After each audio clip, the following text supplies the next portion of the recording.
তাহলে বিয়ে করেছিলি কিসের জন্য? ফোন দাও, ফোন দাও তো। না, ফোনটা দিতে বলেছি। না, ফোন দাও। চলো না বিয়ে। ফোন দিতে কইছি কিন্তু। ফোন দে, ফোন দাও তাড়াতাড়ি।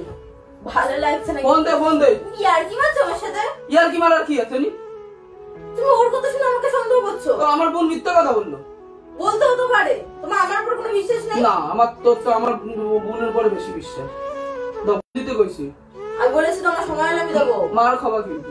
আমার বোন তো সারাদিন এখানে মনে পড়ে থাকে, তখন কেন? এখন দেখি কার সাথে কথা বলছি। মামা এরকম কি? আচ্ছা ফোনটা তো দিবা, তুমি ফোন দিচ্ছ না সেজন্য। তাহলে আমি কি ভুল দেখলাম? আমি তো বললাম আমি কথা বলছি, বাড়ি কথা বলছিলাম, এখানে চেক করার কথা আসছেই বা কেন? বাড়ি কথা বললেই তো কি হয়েছে? তাহলে ফোনটা দিলেই তো ঝামেলা মিটে যায়। ফোনটা দাও। তো ব্যাপারটা এখানে এসে তোমরা আমার সন্দেহ করছো। একদম। আমার সম্মানে লাগে এইসব জিনিস। দাও তুমি ফোনটা। না, আমি দেবো না। ফোন দিতে বলেছি। না, ফোন দিতে বলেছি আমি দেবো না ফোন। ফোন দিতে বলেছি। ভালোভাবে এসে চাইছো? ফোন দিতে বলেছি, মেরে দেবো। তুমি সন্দেহ নজরে এসে আমার কাছে ফোন দাও, সন্দেহ কেন করো? ফোনটা দাও। ঠিক আছে, আমি দিচ্ছি। ফোনটা দাও, ফোনটা দাও। সত্যি বলেছি। ফোন দাও, ফোন দাও তাড়াতাড়ি। ফোন দাও। নিও না প্লিজ।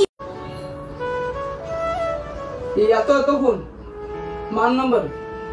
কি হয়েছে? নতুন হ্যাঁ? তুই দেখ বোন, এ কে? আমি জানি না, আমি চাইলাম দিল না। পেয়াই তো ফোনে কথা বলে, দিনে 3-4 করে কথা বলে। মার শুধু বাড়ি থাকে, বললাম তো মার নাম্বার।